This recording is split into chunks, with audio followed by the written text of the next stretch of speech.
தயவு அருட்பெரும் ஜோதி அருட்பெரும் ஜோதி தனிப்பெரும் கருணை அருட்பெரும் ஜோதி.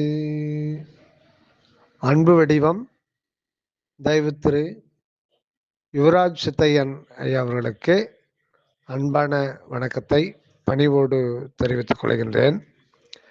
தாங்கள் இன்று சத்விசாரத்திற்காக எடுத்துக்கொண்ட பொருள், தியானமும் தவமும் வேறு வேறா ஒன்றா?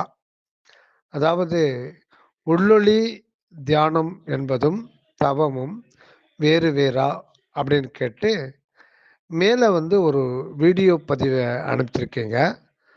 அவர் சன்மார்க்க அன்பர் தான். யூடியூப்பில் நிறைய பதிவு செய்துட்ருக்காரு.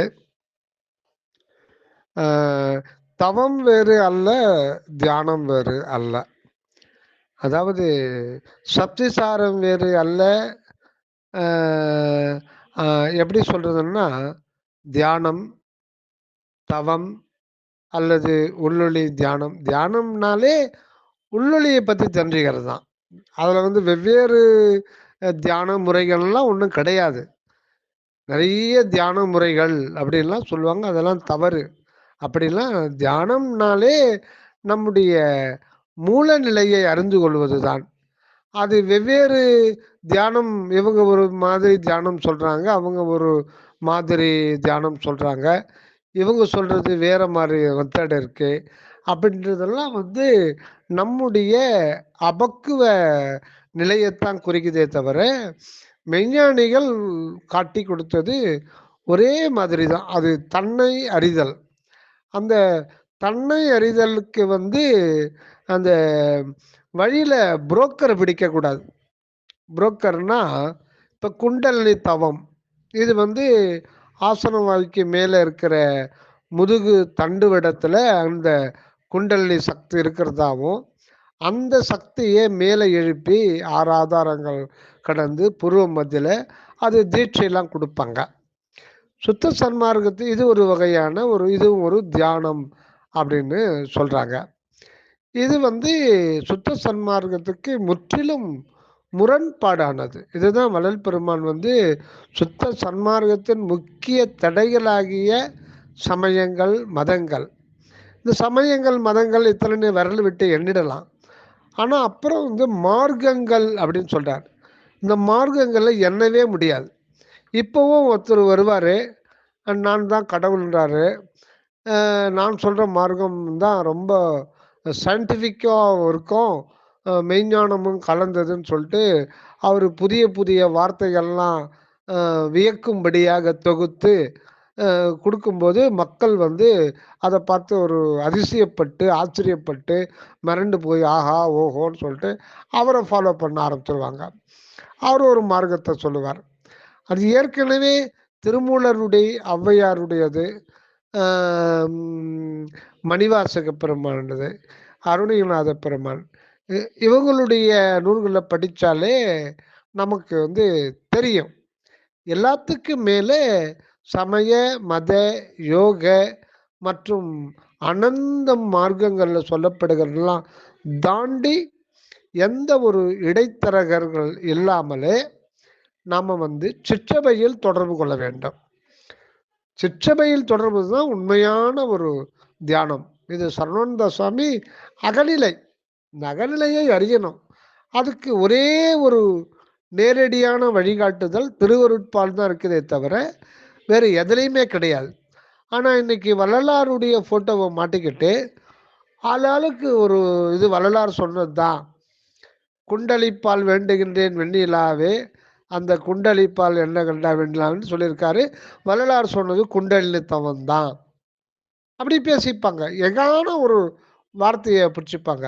வாசி வாசி என்று உரைத்தார் வெண்ணிலாவே, அந்த வாசி என்ன பேசு கண்டாய் வெண்ணிலாவே.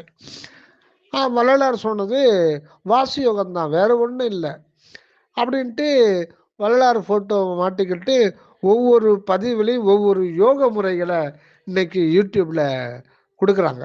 அவங்க 10க்கு பிடிச்சிக்குங்க, யார் யாருக்கு என்ன பக்கமோ பிடிச்சிருக்குங்க. ஆனால் வள்ளலார் ஃபோட்டோ இருக்கும், அருட்பாவை அடுக்கி வச்சு அதில் 6ஆம் திருமுறை 5ஆம் திருமுறை அதெல்லாம் வச்சுருப்பாங்க. ஆனால் சொல்கிறது வேற. விளக்கு தியானம்னு சொல்லுவாங்க. விளக்கில் கையில் பிடிச்சிட்டு தியானம் பண்ணு. அது அவங்களுடைய கற்பனையில் சொல்லிக்கிட்டு தான் இருப்பாங்க. அப்படின்னு கேட்டால் யூடியூப் பக்கம் போகவே வேண்டாம். திருவருட்பாவே போதும். மேற்கொண்டு விளக்கம் தேவைப்பட்டுச்சுன்னா வேற எந்த டெக்ஸ்ட்டும் எடுக்க வேண்டாம் தயவு செய்து. ஏன் அப்படின்னா எல்லோருமே மனம், தேக உணர்வு, மன உணர்வு இதுக்குள்ள இருந்துக்கிட்டு தான் நம்ம சொல்றோம். அதனால இது வந்து தவறாக தான் போகும். அது சரியா வராது. வள்ளலார் வந்து 400க்கும் வார்த்தையெல்லாம் நாயகந்தன் வார்த்தை நம்புமினோ நமரங்கால் என் வார்த்தை இது என எண்ணாதீர் உலகில் எல்லாம் வல்லான் என்னுள் அமர்ந்து இசைக்கின்றான் இதுகேன் மின் அப்படின்னு சொல்றார்.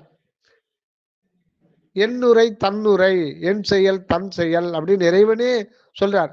உனது உரையெல்லாம் நீ பேசுற நினைச்சிக்காத, இது நான் சொல்றதுதான் அப்படின்னு சொல்லிட்டு எந்த ஒரு ஆகமத்திலையும் வேதத்திலையுமே வந்து இது இறைவன் சொன்னதுதான் அப்படின்னு சொல்லிட்டு எந்த ஒரு நூலாசிரியரும் ஞானிகளும் எழுதலை. இது நான் சொல்லதுதான் அப்படின்னு ஒத்துப்பாங்க. ஆனா வள்ளலார் மட்டும் இது நான்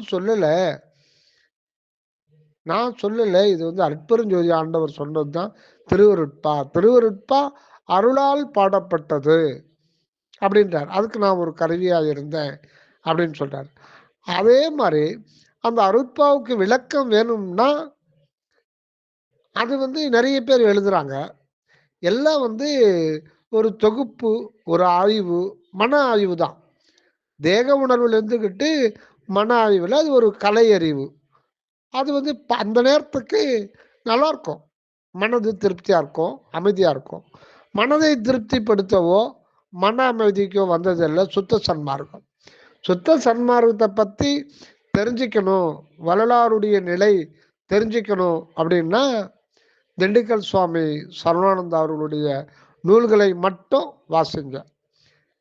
இது வந்து ஏன்னா அது அருள் நிலையிலிருந்து அருளே தொகுத்து கொடுக்க அடியேன் வழங்குகின்றேன், நான் என சொல்லுவதற்கு நாணுகின்றேன் அப்படின்றார். பல இடங்களை குறிப்பிடுறார். அருளே வழங்க அடியேன் தொகுத்து தருகிறேன். அங்க வந்து அருள் விளக்கம். அது ஒரு ஒரு சென்டென்ஸை பார்த்தாலே அது புரிஞ்சுக்கலாம். அதுக்கு நிறைய தேவையில்லை. ஒரு பேராகிராஃப் படித்தாலே இது அருள் விளக்கம் தான்ன்றதை நம்ம புரிஞ்சுக்கலாம். ஆனால் நம்மவர்கள் என்ன பண்ணுறோம், அவரும் ஒரு ஆத்தர் தான், எல்லாரும் மாதிரி அவர் ஒரு ஆத்தர், அவர் ஒரு பேச்சாளர், அவர் ஒரு சொற்பொழிவாளர், ஆக எல்லாத்தையும் கேட்போம். அவர் பேசுறதையும் கேட்போம், எல்லாத்தையும் கேட்போம். அப்போது 10ல் 11 போயிடுது. இப்போ எதுக்கு சொல்கிறேன்னா இடைத்தரகர்கள் இல்லாத ஒரு தியானம், அதுதான் உள்ளொளி தியானம்.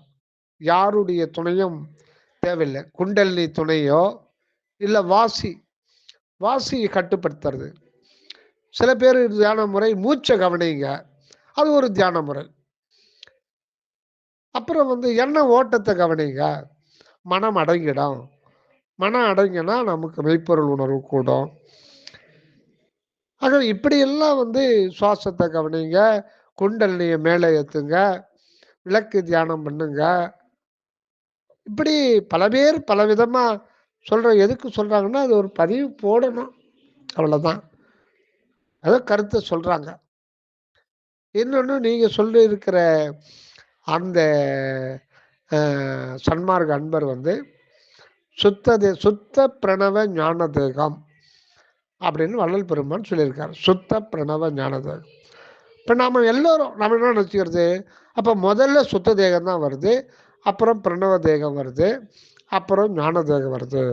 ஓஹோ, அப்படின்னா முதல்ல சுத்த தேகத்தை பெற்றுக்கொள்ளணும், அப்புறம்தான் பிரணவ தேகம் கிடைக்கும், அதுக்கப்புறம் தான் ஞான தேகம் கிடைக்கும்.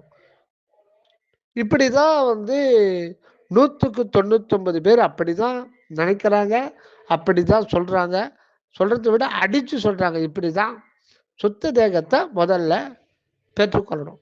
அதுக்கு கரிசாலை சாப்பிட்றது, முக்குட்டு சுருணை சாப்பிட்றது, வாழை வாங்கிறது, இதெல்லாம் ஃபாலோ பண்ணிக்கிட்டா சுத்த தேகம் பெற்றுட்டு அதுக்கப்புறம் பிரணவ தேகம் கிடைக்கும். அதுக்கப்புறம் ஞான தேகம் கிடைக்கும். இதுதான் வள்ளலார் பெற்ற முறை. முதல்ல சுத்த தேகம்னா என்னங்க? அதை முதல்ல புரிஞ்சுப்போம். சுத்த தேகம்னா என்ன? அந்த வள்ளலார் பெற்ற சுத்த தேகத்துல தசை, தோல், ரோமம், 7 தாதுக்கள் அது கிடையாது. 7 தாதுக்கள் ரோமம், தோல், தசை, இரத்தம், எலும்பு, அப்புறம் சுக்கிலம், இந்த 7 தாதுக்கள் அதில் கிடையாது. அங்கே மாமிசமே கிடையாது. அங்கே வேயபிள் சப்ஸ்டன்ஸ் கிடையாது. அவரை எடை போட முடியாது. அங்கே வேயபிள் சப்ஸ்டன்ஸே கிடையாது. அப்போ அதுக்கு முன்னே இருந்ததெல்லாம் என்ன ஆச்சு? அப்படியே மறைஞ்சு போச்சா? இயற்கைக்கு மாறாக எதுவுமே மெய்ப்பொருள் செய்யாது, வரலாறும் செய்ய மாட்டார், செய்யக்கூடாது. அப்போ அந்த அணுக்கள், அந்த வெயிட், இப்போ வள்ளல் பெருமானுடைய வெயிட்டு ஒரு 50 கிலோ இருந்தது அதுக்கு முன்னாடி. 1874 அவருக்கு அந்த சுத்த தேகம் மேட்டுக்குப்பத்தில் அது கிடைச்சது. அதுதான் கடைசியாக கிடைச்சது தான் அது. அப்போ அந்த உடம்புல எதுவுமே இருக்காது. ஆனால் அந்த தோற்றம் அப்படியே தான் இருக்கும். அவர் என்ன தோற்றத்தில், என்ன முகத்தோற்றத்தில், என்ன உயரத்தில், என்ன நிறத்தில் இருந்தாலும் அந்த தோற்றம் மாத்திரம் அப்படியே தான் இருக்கும். ஒன்று. இன்னொன்று, அவர் முன்னாடி நின்னாலும் நாம் நினைச்சா அவரை டச் பண்ண முடியாது. ஆனால் அவர் நம்மளை ஸ்பரிசம் பண்ண முடியும். நாம் அவர் பண்ணலாம், ஆனால் அதனுடைய அனுமதி இருந்தால் நம்ம ஸ்பரிசிக்க கூடும். ஆனால் அங்கே மேட்டர்னு ஒன்று கிடையாது.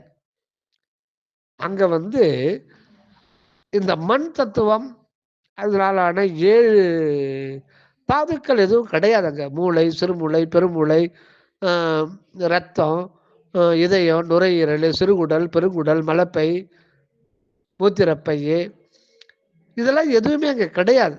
அது மொத்தமே ஒளி வடிவம். ஆக சுத்த தேகத்தினுடைய பெருமை சொல்ல சொல்ல நீண்டு போயிட்டே இருக்கும். இப்போ ஒரு சாதாரண மனிதன், நமக்கெல்லாம் எல்லாருக்குமே சராசரி ஒரு மனிதனுக்கு 27 லட்சம் கோடி செல்கள் இருக்கிறது. 27 லட்சம் கோடி செல்கள். அந்த ஒரு செல்லை எடுத்துக்கிட்டா அந்த ஒரு செல் அணுக்களால் ஆனது. அது பெரும்பாலும் காற்றணுக்கள் தான் இருக்கும். ஹைட்ரஜன், ஆக்சிஜன், கார்பன், நைட்ரஜன் இதனுடைய பாண்டில் இருக்கும். ஒரு செல்லில் எத்தனை அணுக்கள் இருக்கின்றது தான் வியக்கத்தக்க, நம்ப முடியாத ஒன்று. அந்த ஒன்றுத்திலேயே 27 லட்சம் கோடி அணுக்கள் இருக்கா ஒரு செல்லுல. அப்படின்னா ஒரு உடம்புல எத்தனை கோடி கோடி கோடி கோடி கோடி கோடி அணுக்கள் இருக்குன்னு சொல்ல முடியாது.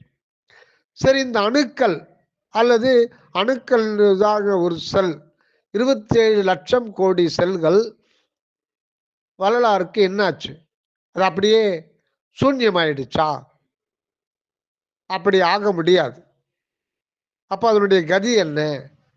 அது ஒரு சனத்தில் எங்கே போய் சேரணுமோ அங்கே சேர்ந்துடும். இப்போ ஒரு தீபத்தை எரிய விடுறோம். திரி, எண்ணெய், அகல், நெருப்பு கொண்டு அதை பற்ற வைக்கிறோம். ஒரு பெரிய அகல் விளக்கு, அதில் 100 கிராம் எண்ணெயை ஊற்றுறோம். எண்ணெய் ஊற்ற அந்த எண்ணெய்லாம் எரிஞ்சு தீர்ந்து போகுது. இப்போ அந்த எண்ணெய் என்ன ஆச்சு? அது அது செல்களால் ஆனது தான். அது செல்லுன்னு சொல்ல முடியாது. அதை அது ஒரு ஒரு கெமிக்கலாக தான் அது கணக்கு வரும். எல்லாம் இந்த hydrogen, nitrogen, oxygen, carbon bond தான். அதில் மெட்டல்லாம் இருக்காது. அது ஒரு ஃபேட்டி ஆசிட் சொல்லுவாங்கன்னு நினைக்கிறேன், ஞாபகம் இல்லை. அது ஒரு கெமிக்கலாக தான் கணக்கு வரும் விஞ்ஞானிகளுக்கு. அதனுடைய நிலை என்ன? அது அழிஞ்சு போச்சா? தீபம் எரியும் போது அழிஞ்சு போச்சான்னா இல்லை. தீபம் எரியுது அந்த வெளிச்சம், அந்த சுடர் என்றது ஒரு ப்ராசஸ். அந்த பாண்ட் எல்லாம் உடையுது.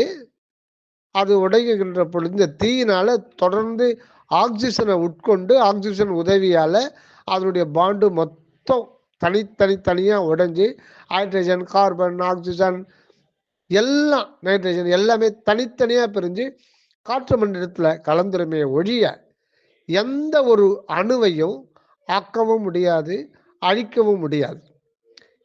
அது என்றும் இருப்பது. ஏன்னா ஒவ்வொரு அணுவும் அது எந்த அதனுடைய ஆதிநிலை என்னன்னு பார்த்தீங்கன்னா, இப்ப 5 பூத அணுக்கள் சொல்றோம், பஞ்சபூதங்கள். அதுல நீர் அது நம்ம சொல்றோம் பூதம்னு சொல்லிட்டு. ஆனா அது ஹைட்ரஜனும் ஆக்சிஜனும் 2 ஹைட்ரஜன் அணுவும் ஒரு ஆக்சிஜன் அணுவும் சேர்ந்த வாட்டர் மாலிகுல் H2O. ஆக அது உண்மையில பார்த்தா அது ஒரு கணக்கில் வராது. ஆக முதல் பூதமா இருந்தது விண் அணு. இது விஞ்ஞானத்துல அதை ஒத்துக்கவே மாட்டாங்க. விண் அணுன்னு ஒண்ணு இருக்குன்னு ஒத்துக்கல. வள்ளல் பெருமான் தான் அருட்பெருஞ்சோதி அகவல்ல கிட்டத்தட்ட 170 அடிகளுக்கு மேல 170 வரிகளுக்கு மேல ஐம்பூத விரிவு நிலை அதுல விண்ணு பத்தியிலிருந்து மண்ணு வரையில அதனுடைய மொத்தத்தையுமே சொல்றார். இதை பத்தி விஞ்ஞானிகள் ஆராய்ச்சி பண்ணோம்னா அது 1,00,000 விஞ்ஞானிகள் இருந்தாலும் அதை ஆய்வு பண்ண முடியாது. அவ்வளவு எழுதியிருக்கார். வருங்காலத்தில் அது ஒன்று ஒன்றா கண்டுபிடிச்சு சமுதாயத்துக்கு அதை நல்ல ஒரு இதுக்கு பயன்படுத்திப்பாங்க. அவ்வளோ இருக்கு. ஆக நம்ம ஒரு மண்ணை பார்க்குறோம், ஒரு கல்லை பார்க்குறோம். மணிவாசக பெருமான் இந்த புல்லாகி பூடா இதில் கல்லாய் மனிதரான்னு சொல்லுவார். கல்லுன்னா நம்ம ஒரு சின்ன கல்லோ இல்லது ஒரு மலையோன்னு அர்த்தம் கிடையாது. அது ஒரு கல் அணு. அது ஒரு கல் அணு அல்லது மண் அணு. ஒரு சின்ன ஒரு நெல்லிக்காய் அளவுக்கு கல் எடுத்துட்டோம்னா அதில் பல லட்சம் கோடி அணுக்கள் இருக்கு. கல் அணு அல்லது மண் அணு. அந்த பூத அணு இதுதான் சைவ சித்தாந்தத்தில் பாசம்னுவாங்க. அதுக்கு பேர் பாசம். அதுதான் பிரபஞ்சம் உருவாகிறதுக்கு காரணமா இருக்கிறது இந்த பூத அணுக்கள் தான். இது அணுக்கள் ஒன்று சேர்ந்தா பொருளே உருவாகும். அப்படி இருக்கும் பொழுது இப்போ இந்த கல் அணுல பார்த்தீங்கன்னா அது மெட்டலா மாறுது. அதை ஆய்வு பண்ணா அது எந்த அணுவை ஆய்வு பண்ணீங்களானாலும் அதுல புரோட்டான், நியூட்ரான் இது உட்கருவா இருக்கும். அவுட்டர் ஆர்பிட் எலக்ட்ரான் சுத்தம். இது எல்லா அணுக்களுக்குமே பொது. ஆனா நம்ம இரும்பை பார்க்குறோம், தங்கத்தை பார்க்குறோம், செம்பை பார்க்குறோம், ஈயத்தை பார்க்குறோம், தண்ணியை பார்க்குறோம், கார்பனை பார்க்குறோம். அது எல்லாத்துக்குமே புரோட்டான், நியூட்ரான், எலக்ட்ரான் இந்த 3 பார்ட்டிகள் ஒன்று சக்தி, 3 வகையான சக்தி ஒன்று சேர்ந்து தான் அது உள்ள இருக்கிறது. பாசிட்டிவ் மின்சாரம் கொண்டது, மின்சக்தி கொண்டது. எலக்ட்ரான் நெகட்டிவ் மின்சக்தி கொண்டது, மின் ஆற்றல் கொண்டது. அது ஒரு துகள். இந்த 3 துகள் அல்லது பார்ட்டிகள் சேர்ந்து தான் ஒரு அணு உருவாகுது. இது எந்த அணு எடுத்துட்டீங்களானாலும் அந்த புரோட்டான், நியூட்ரான், எலக்ட்ரான் தான் இருக்கும். அப்போ ஏன் இரும்பு வேறோ, தங்கம் வேறோ, அலுமினியம் வேறோ, காப்பர் வேறோ, ஹைட்ரஜன் வேறோன்னு இருக்குன்னா அந்த புரோட்டான், நியூட்ரான், எலக்ட்ரானுடைய எண்ணிக்கை வேறுபடுவதினாலே அந்த எண்ணிக்கை ஒவ்வொன்றுக்கும் வெவ்வேறாக இருக்கும். எண்ணிக்கை வேறுபடுவதனாலே அது பல வகையான உலோகங்களாகவும் பல வகையான காற்றணுக்களாகவும் மாறுகின்றது. அப்போ இதுக்கு முந்தைய நிலை பார்த்தீங்கன்னா இந்த தீ அது அது தனி அணு கிடையாது. தீன்னு சொல்லிட்டு உண்மையில் அது ஒரு தனி அணு சொல்ல முடியாது. ஏன்னா தீன்றது அந்த எலக்ட்ரான்ஸ்ல இருந்து வெளிவர்ற ஒரு அந்த டைம்ல வெளிவர்ற ஒரு தோற்றம். அது ஒரு இதுதான், அது ஒரு சக்தி தான். ஆக நீரை விட்டுன நீருக்கு மூலம் காற்று தான். ஆக மண்ணுக்கு முந்தின நிலை பார்த்தீங்கன்னா அது காற்றணுவா இருந்தது. காற்றணுவில் ஒரு ஹைட்ரஜன் ஒரு ஹைட்ரஜன் ஒரு ஒரு ஒரு ஹைட்ரஜன் அணு வச்சுன்னா ஒரு புரோட்டான் ஒரு நியூட்ரான் ஒரு எலக்ட்ரான். இது வந்து ஒவ்வொரு கார்பனுக்கு ஆக்சிஜன்லாம் வேறுபடும். அந்த நிலையிலே பல யுகங்கள் அது இருக்கு. அதுக்கப்புறம் தான் எண்ணிக்கை அதிகமாகும் போது அது மண் அணுவா மாறுது. மண் அணுவில் சேர்ந்தது தான் இந்த எல்லா மெட்டல்ஸ் உலோகம் அலகுகள்லாம் மண்ணணு கீழே வர்றது தான். சரி, இதுதான் பரிணாமம் கடைசியில் வருது. ஆக இப்போ எதுக்கு சொல்றோம்னா, இதுக்கு முதல் நிலை பார்த்தீங்கன்னா காற்றணு, அதுக்கு முந்தைய பார்த்தீங்கன்னா அது வந்து விண்ணணு. இந்த விண்ணணு தான் காற்றணுவா மாறுது.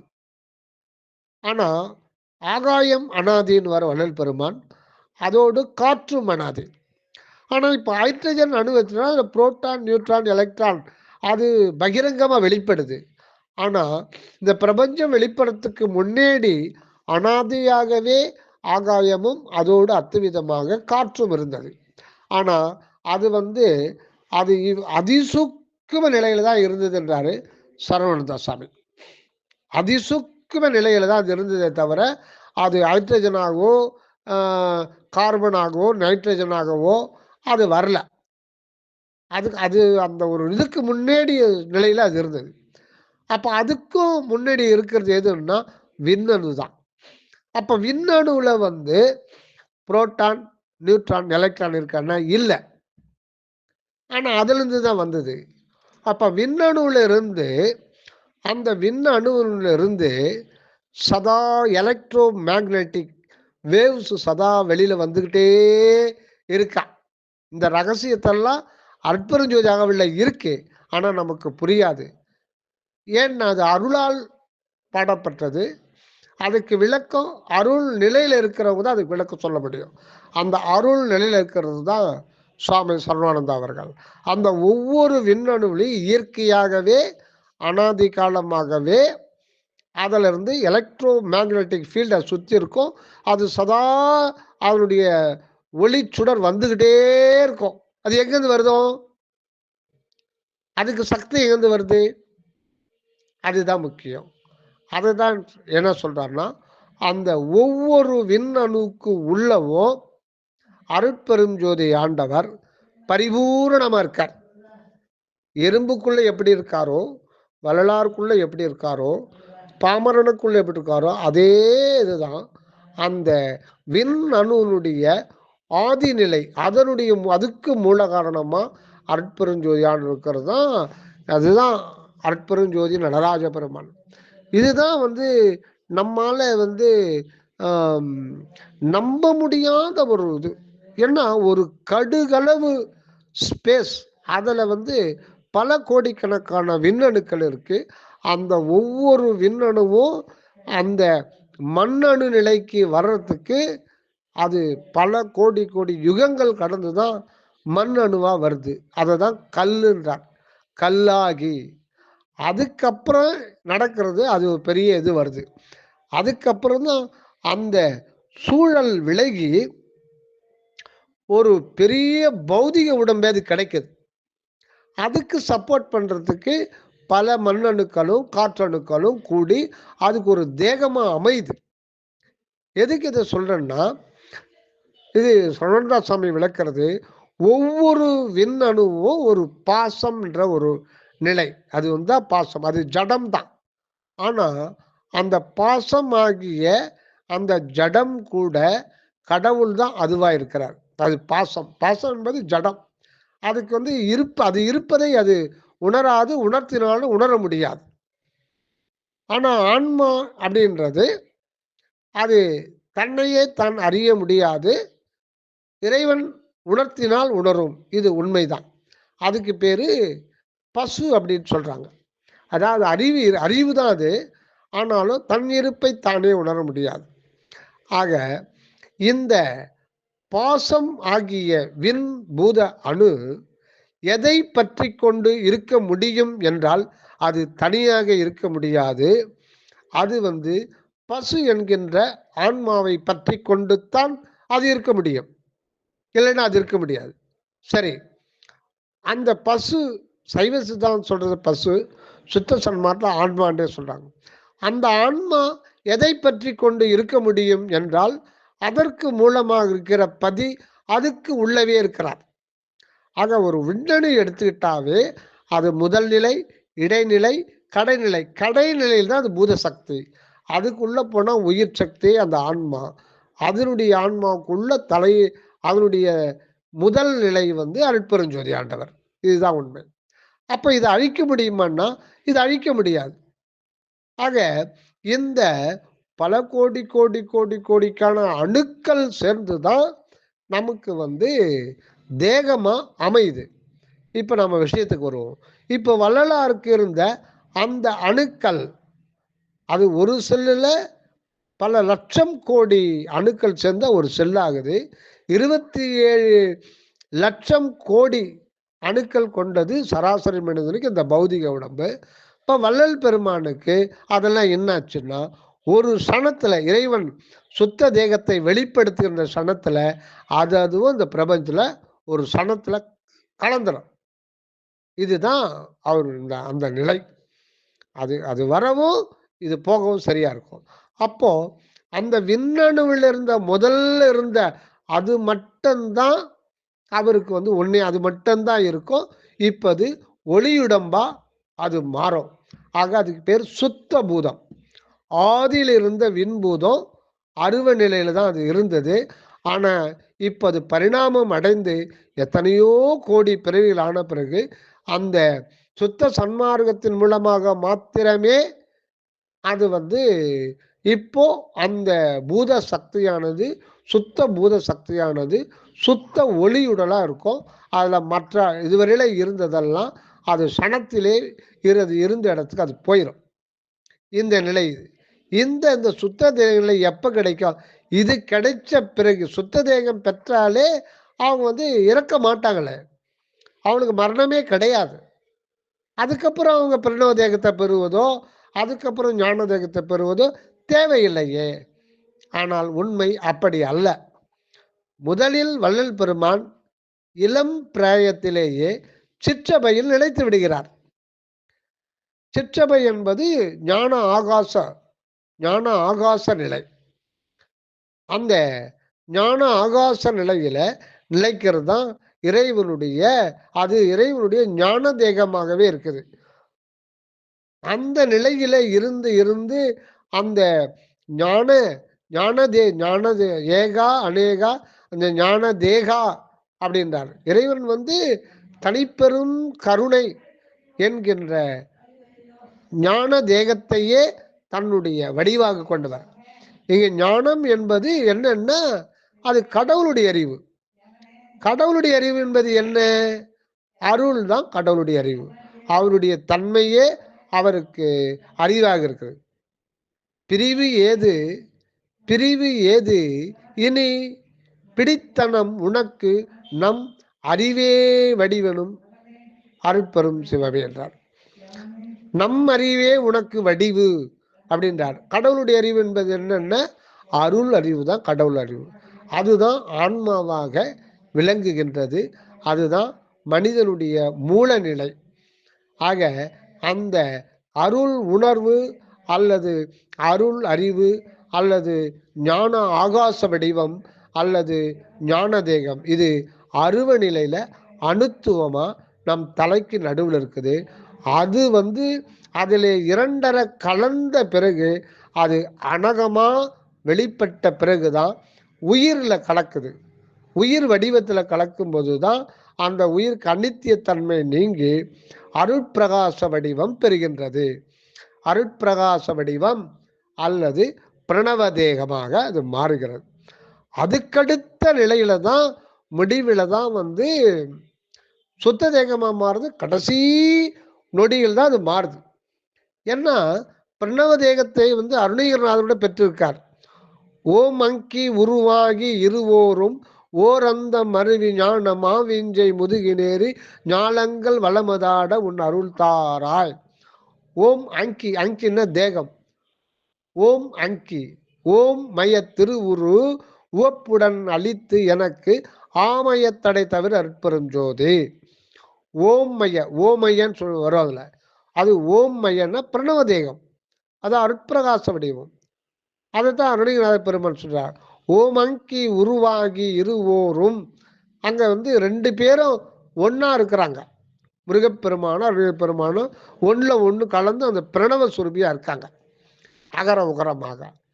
ஆனாலும் அருணகிரிநாத பெருமான் சுத்த தேகம் பெறவில்லை. ஏன்னா அதை சம்பந்தாண்டால் எரிச்சிட்டான். ஆக சுத்த தேகம் பெறாத போது சில காலம் விளங்கி இருந்து சுத்த தேகம் இல்லாத, சுத்த தேகம்ன்றது பாசம், அந்த பாசம் நீக்கிய போது சில காலம் விளங்கி அது மறுபடியும் அந்த அருட்சுடராகிற விளங்கிய அந்த பிரணவ தேகம் ஞான தேகத்துல ஒடுங்கிடும். அப்போ ஒடுங்கி விடுகின்ற பொழுது பாசம் இல்லாத போது என்ன, இறைவன் வந்து முப்பொருளும் ஒன்றதென்பார் வெண்ணிலாவே, அந்த மூன்றும் ஒன்றாய் இருந்ததென்ன வெண்ணிலாவே.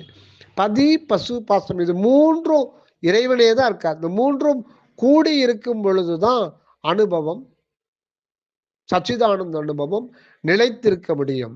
இது பாசம் தானே, இது ஜடம் தானே, நீக்கக்கூடாது. ஏன்னா அந்த ஜடம் ஆகிய அந்த பௌதிக உடம்பு இருக்கும் பொழுதுதான் அந்த அருள் அனுபவம் நிலைத்திருக்கும்.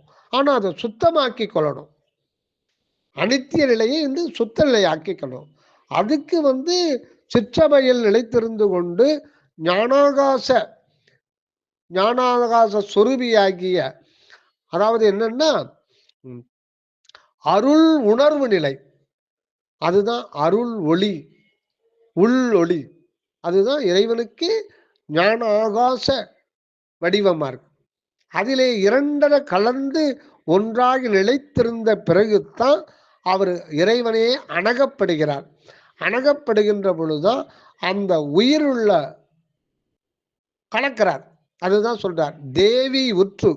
தேவின்னா அருட்சக்தியாகிய அன்னை, அதுதான் தனிப்பெரும் கருணை. அதுதான் தனிப்பெரும் கொடியில, அந்த கொடிப்பாட்டுல வரும்.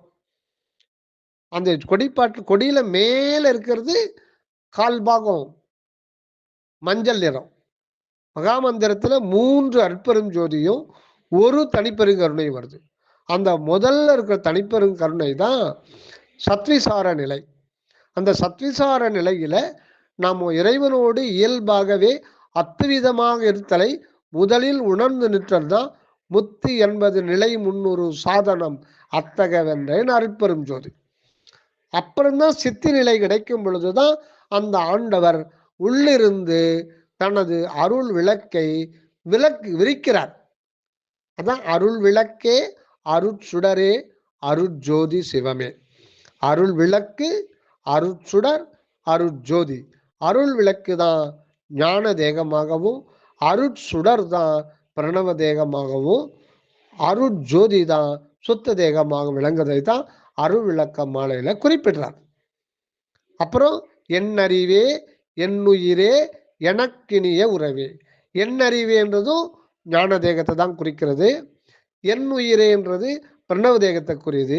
எனக்கு இனிய உறவாக இருப்பது எதுன்னா இந்த சுத்த தேகம். இது பாசம், அது ஒரு உறவு, நம்மோட இணை பிரியாத ஒரு, நம்மோட எப்பவுமே அந்த உறவு இருந்து கொண்டே இருக்க வேண்டும். இதுதான் இப்படிதான் வரும். ஆனா அது சொல்லும் பொழுது சுத்த பிரணவ ஞான தேகம் அப்படின்னு சொல்றது ஏன் அப்படி சொல்லியிருக்காங்கன்னா, நமக்கு முதல்ல தெரிகிறது தேகம் தானே, நம் தேகம்தான் நான் என்ற உணர்வுல இருக்கிறதுனால அதை வந்து சுத்தம், அப்புறம் உயிர், அப்புறம் தான் ஆன்மா வருகிறோம். அதுக்கு அதனால தான் அப்படி கொண்டு போனாங்க. அதை அப்படியே வந்து காப்பி பேஸ்ட் பண்ணி அது சொன்னா அது வந்து சரியில்லையே, அது தவறான புரிதல்னு அர்த்தம். ஆக அந்த ஞானாகாச நிலையில முதல்ல நிலை பெற்று அந்த சிற்றபையில நாம் வாழ்நராகின்ற பொழுது அதுக்கப்புறம்தான் இறைவனுடைய அணகநிலை, இறைவனுடைய அணகநிலை அணகப்பட்டாத்தான் அவரே உள்ளிருந்து விரிகின்ற பொழுதுதான். இதுதான் என் சாமி எனது துறை என் உயிர் நாயகனார் இன்று வந்து நான் இருக்கும் இடத்தில் அமர்கின்றார். அதுதான் தலை நடுவில் இருக்கிற அந்த ஆன்ம நிலை. இந்த நான் என்பதே ஆன்மா. இந்த பௌதிக உடம்பில் இருக்கின்ற நான் யார் எனில் நான் ஆன்மா. கோடி சூரிய பிரகாசம் வடிவுடையது, அணுவடிவினன், சிற்றணுவடிவினன். அங்கதான் முதல்ல அமர்றார். அதுக்கப்புறம் பின்சாரும் 2½ நாழிகையில் எனது பேருடம்பில் கலந்து உளத்தில் பிரியாது மகிழ்ந்திருப்பார். இந்த பேருடம்பு என்பதுதான் சூக்கும தேகமாகிய உயிர் வடிவம். அப்புறம் தான் அதுல கலக்கிறார். அதுதான் தேவி உற்று ஒளிர் தரு திரு உருவுடன் எனது ஆவியில் கலந்தொழில் அற்புறம் ஜோதி. ஆவின்றதுதான் உயிர் வடிவம், சூக்கும தேகம். அந்த தேவின்றது அருள் சக்தியாகிய அன்னை. அதுதான் அருள் உணர்வு, அருள் அறிவு, அருள் விளக்கு. அதுதான் ஞான தேகம். அது உள்ளிருந்து விரிந்து உயிர் வடிவில் கலந்த 2வது ஸ்டேஜில் தான் பிரணவ தேகம் சித்திக்கிறது. கடைசி செகண்ட்ல தான் அது சுத்த தேகமா மாறுது. தயவு பதிவு 2 தொடர்ச்சி. ஆக ஞான தேகம், அப்புறம் பிரணவ தேகம், அப்புறம் சுத்த தேகம். சரிங்க. இப்போ நீங்க கேட்ட அந்த இதுக்கே இது இவ்வளவு நம்ம தெரிஞ்சுக்க வேண்டியதா இருக்கு. அதனால உள்ளொளி தியானம் அப்படின்னாலும் தவம் அப்படின்னாலும் வேறு வேறு அல்ல. தவம் புரியேன் தவம் புரிந்தார் போன்று நின்று தருக்குகின்றேன் அவம் புரியேன் அறிவறியேன் அப்படின்னு சொல்றாரு. அதனால தவம்ன்றது என்னன்னு தன்னை அறிதல் தான். அது வேறு வேறு பேரு நம்ம தமிழ்ல இருக்கு. தவம் சொல்லலாம், தியானம் சொல்லலாம், உள்ளொளி நிலைன்னு சொல்லலாம், அகநிலை சொல்லலாம். அகம் அறியீர் அப்படின்றார். முதல்ல நீங்க அகநிலையை தெரிந்து கொள்ளுங்கள், அப்புறம் அனகநிலையை தெரிந்து கொள்ளுங்கள் அப்படின்னு சொல்றார். ஆக சுத்த பிரணவ தேகம்னா இறைவனே அணகப்படுகின்ற பொழுதுதான் அந்த நிலை நமக்கு கிடைக்கும். ஆக முதல்ல சுத்த தேகம், அப்புறம் பிரணவ தேகம், அப்புறம் ஞான தேகம்ன்றது புரிதல் இல்லாத ஒரு நிலை. இது நம்ம உணர்ந்து கொள்ளணும். ஆக நமக்கு சுத்த சன்மார்க்கத்தை பற்றி மெய்யான புரிதல் நமக்கு வேண்டும் என்றால் திண்டுக்கல் சுவாமி சரவணானந்தருடைய டெக்ஸ்ட் புக்கை படித்தால் நாம் சுத்த சன்மார்க்கத்தை பற்றி நல்லாக தெரிந்து கொள்ளலாம். வள்ளலாருடைய நிலை என்ன என்பதை உள்ளதை உள்ளபடி நாம் தெரிந்து கொள்ளலாம். அதனால சுவாமிகள் நூல்களை படிங்க. அப்போ தியானம் வேறு, தவம் வேறு, சத்விசாரம் வேறு என்பதெல்லாம் அல்ல. எல்லாம் ஒன்றுதான். தொழுகைன்னு சொல்லலாம், தியானம் சொல்லலாம், உள்ளொளி நிலை, அகநிலை, தவம், தன்னை அறிதல் எல்லாம் வேறு வேறு பேர் இருக்கும். ஆனால் வழி ஒரே ஒரு வழிதான். அந்த ஒரு வழி சுத்த சன்மார்க்கத்தில் மட்டும்தான் அந்த உள்ளொளி தியானத்தை தெரிந்து கொள்ள முடியும். அதுக்கு வள்ளல் பெருமான் பல இடங்கள்ல அந்த 3 ஸ்டெப்பா சொல்லியிருக்காரு. நம்ம ஏற்கனவே அந்த 3 ஸ்டெப் தியானத்தை பற்றி நம்ம யூடியூப் சேனல் நாம் அதை பதிவு பண்ணியிருக்கோம். இது வள்ளல் பெருமானுடைய அந்த ஒரு உள்ளதை உள்ளபடி சொல்ற தியான முறையும் இதுக்கு நமக்கு தெளிவான ஒரு வழிகாட்டுதல் திண்டுக்கல் சுவாமி தயாநிதி சரவணானந்த அவர்களை வழிகாட்டுதல் தான் சரியான முறை போகும்.